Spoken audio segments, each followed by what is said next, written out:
Well, welcome to Meet the Candidate. My guest for this session is Nadine Woodward, who is a candidate for City of Spokane Mayor. Yep. Welcome. Thank you. And as Sam and Vinny said, you know how to put on a microphone. I do. I do. I hope I hid the cord well. I think it'll be fine. So this is just the get acquainted kind of interview. Okay. Starting with, where did you grow up and go to school?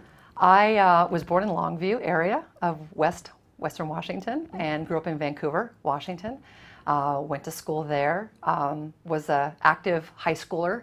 Sports weren't my thing, but I was involved in journalism and drill team, and I was a good student. Didn't know what I wanted to do after graduation, so my mom kind of funneled me into dental hygiene because I had gotten some scholarships, and so I enrolled in the local community college, Clark College. They had a 3-year, very intensive program. The first year, I bombed. I hated it. Science was not my thing, and so my first COM 101 class, my professor said, you need to get into forensics. And I said, I'm getting out of anything to deal with science. She goes, no, I mean speech and debate. And so I enrolled on into the speech and debate team. It traveled all over the Northwest. We went to colleges and competed in Washington, Oregon, California, Idaho, Montana. We went to nationals in Texas. I specifically did quite well in expository and persuasive speaking. And then, so got my AA there and then transferred to the University of Portland, right across the river, and ended up with a communications management degree and was very involved there, was the layout editor for the newspaper, president of Women in Communications, did a lot of video work, and then, graduated and started in broadcast journalism. Where did you first start in broadcasting? KLEW in Lewiston, Idaho. Okay. Yeah, I used to watch that when I lived in Pullman. Oh, when I was yeah. going to school. The CBS affiliate, the only TV station in town. Mm-hmm. I was there for 2.5 years, and then I moved to KIDK in Idaho Falls. So I spent about 5 years in Idaho before I came to Spokane. Came to Spokane in 1990. Worked at CREM for almost 20 years and KXOY for about 10. Okay. Yeah. So I believe you've got kids that grew up in the Spokane Public Schools. I have. They went to. We went the Catholic route. Okay. And so I have 2 children. My son's 27. He lives in West Seattle, and my daughter is 22. She just graduated from the University of Washington. But we were transplants here. So my husband and I moved here 29 years ago. We didn't know anybody, and our mission was really to get to the West Side where we both had family and where we were Washingtonians. And that didn't work out. It didn't work out because, we bought our first house here, and it was in the Perry District before the Perry District was cool. And we thought, we could never afford a house like this in Seattle or Portland. And so we decided to stay, and we thought, since our children won't be growing up with family, I went to Catholic schools. The Catholic community becomes your family. Mm-hmm. So they went to Cataldo and they went to prep. My son did go 1 year to LC, his sophomore year, but he went back to prep. So, yeah. Okay. Well, that's... And my daughter right now is just graduated UW, and she's backpacking through South America for the summer. So, praying for her safety. Oh, I'm sure she'll be fine. She's a world traveler, so she'll be fine. So are there some places that you've traveled that you've brought some impressions back to Spokane? Yeah, well, our kids have all been world travelers. We've raised them to be kind of global residents, right? They traveled at very young ages. My husband and I we've been to practically every place in Mexico, east side, west side, in between, Europe, but we took a great trip to Southeast Asia, and we went to Vietnam and Thailand, and just in the last 3 years, and it was incredible. We absolutely loved it. I want to go back to Vietnam. Was there an anecdote from there that kind of speaks to you about some things that are going on in Spokane? I think anytime we travel abroad, we are more appreciative of the freedoms that we have here. I do have to say, one thing that really surprised me about Vietnam, we were in Hanoi, and then we went up to Sapa, which is 2 miles from the China border, and trekked through the Hmong villages there. It's the most, the oldest native tribe that they have, was that half of the population of Vietnam was born after the Vietnam War. And it's a very young demographic, and the young people embrace Western culture. And they're now allowed to own their own businesses in a capitalist or in a communist society, which is really interesting. And the fact that if you're a Westerner, they absolutely want to talk to you, they want their picture taken with you, they flash the peace sign to you. It was really interesting to me that I would get that kind of response as an American in Vietnam.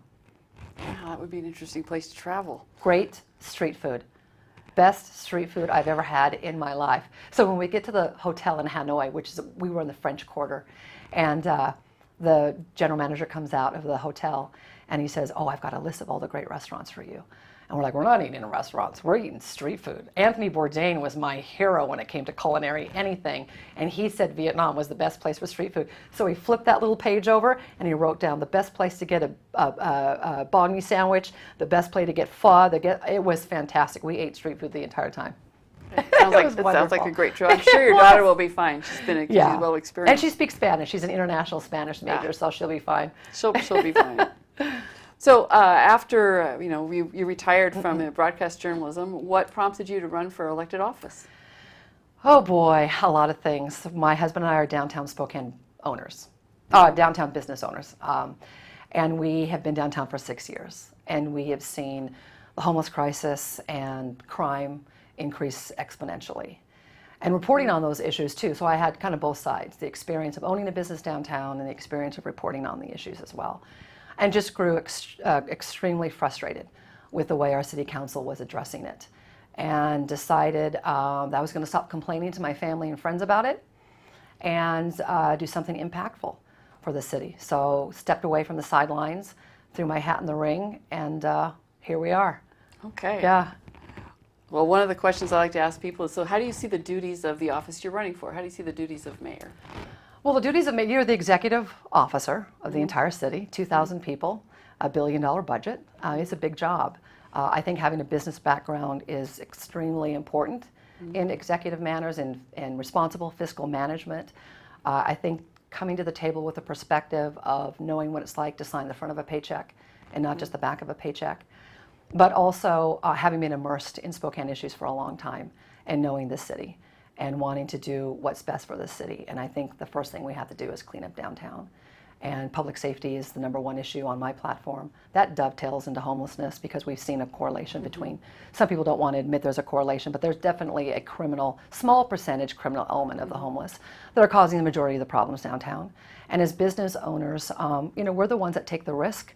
We make the challenges. We're the backbone of our economy. We provide the jobs. Yet if we complain about what's going on downtown, we're vilified by our elected leaders. And that was a motivating factor for me. And so I'm going to come to the table as mayor as being a listener. That's been the backbone of my campaign. That's what we are trained to do as journalists. We listen first, we ask questions, we research, we analyze data. We take our time to do the right job, and I think that the mayor needs to do that too. I think policy needs to be built on listening, but also common sense, consensus building, and consistency.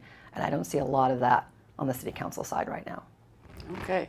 Well, this is your 1-minute wrap-up to give the reasons why people should vote for Nadine Woodward for Spokane Mayor. Yeah, well, I don't come from a place of a political experience. I've never thought political experience was the best experience.